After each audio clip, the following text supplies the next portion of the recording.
வாழ்க வையகம், வாழ்க வளமுடன். வாழ்க்கை மலர்கள். நால்வோர் நற்சிந்தனை. செப்டம்பர் 10. இயற்கைக்கும் அறிவிற்கும் உள்ள உறவு.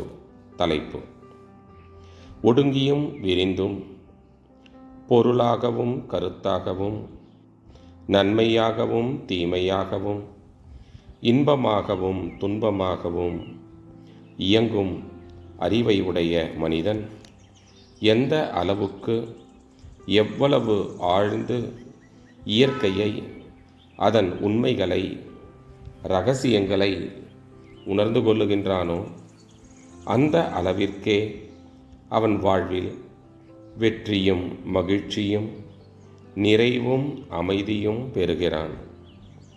இயற்கையை, அதன் விரிவான இயக்க ஆற்றல்களை மனிதன் அறியாமலோ அல்லது அறிந்தும் மறந்தோ புலனளவில் குறுகி இயங்கும்போது அறிவு காலம், தூரம், பருமன், வேகம் என்ற பரிணாமங்களால் கருத்தாகவும் வடிவமாகவும் மாற்றம் பெற்று உயர்வு தாழ்வு மனப்பான்மைக்கு உள்ளாகின்றது.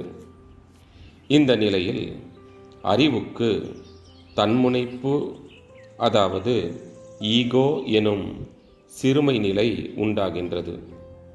இந்த சிறுமை நிலையில் மயக்கம், உணர்ச்சி, பயம், மிரட்சி, விளைவறியா செயல்கள், சிக்கல், கவலை இவை தோன்றி பெருகி துன்பமடைகின்றது.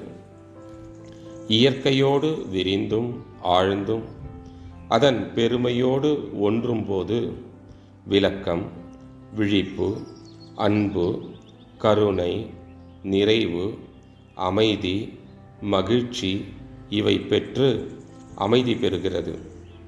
இங்கு தன்முனைப்பு என்ற திரை விலகி இயற்கை என்ற அருட்பேராற்றலோடு இணைந்து மனிதன் பேரின்பம் அடைகின்றான். எனவே இயற்கையோடு ஒன்றி உணர்ந்து தெளிந்து விழிப்புடன் வாழ்வதே ஆறாவது அறிவை பெற்ற மனிதனின் பிறவி நோக்கமாகும். இந்த நோக்கத்திற்கு ஒப்ப வாழ்வை அமைத்து கொள்ள வேண்டும் என்ற உள்ளுணர்வே தெய்வ வழிபாடாக உருவாகிறது. அருட்தந்தை வாழ்க வளமுடன். தொடரும்.